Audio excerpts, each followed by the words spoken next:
Right, should you train to failure, and should you train to failure all the time?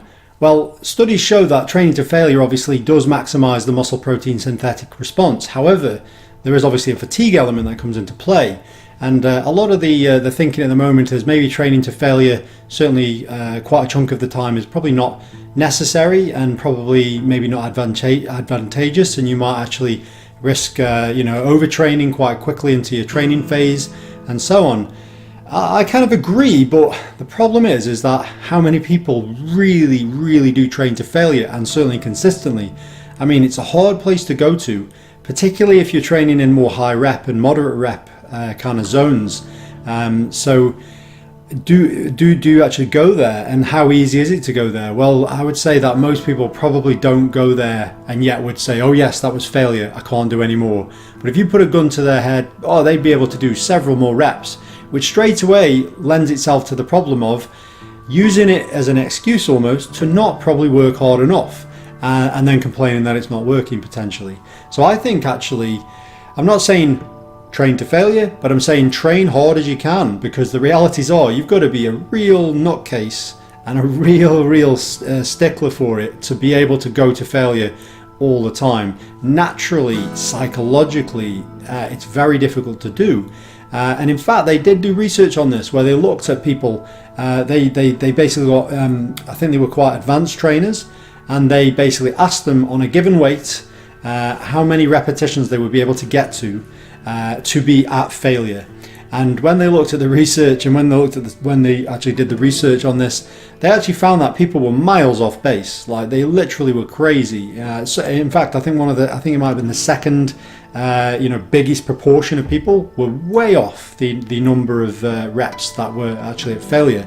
I think it might have even been somewhere even 20 more reps were in the tank, which of course means that if you look at some of the research talking about the 5 reps close to failure, 5 reps in reserve being the optimal zone for the stimulus, people aren't even in that, and yet they thought they were at failure. So I think what it highlights is yes, if you're a nutter and you push to failure, you're gonna obviously, you're gonna struggle with that long term consistently, from a overtraining point of view, from a fatigue point of view, from a training well the next session point of view.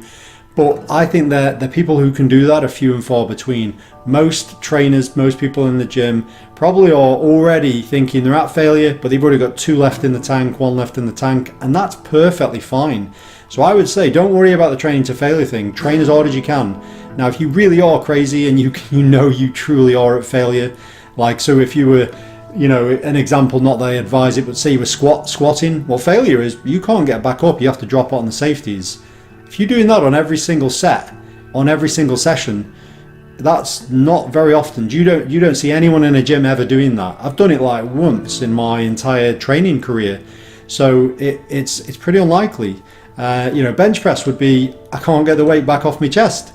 So at the end of the day, these are things that you don't see very commonly, you don't encounter very commonly. So I would say don't worry about the failure thing. Yes, there's some truth behind it, but for most people it doesn't even enter the equation. So I would say just train as hard as you can, obviously periodize correctly, get your nutrition correct, all the things that are good for recovery, and everything else needs to be in place, of course.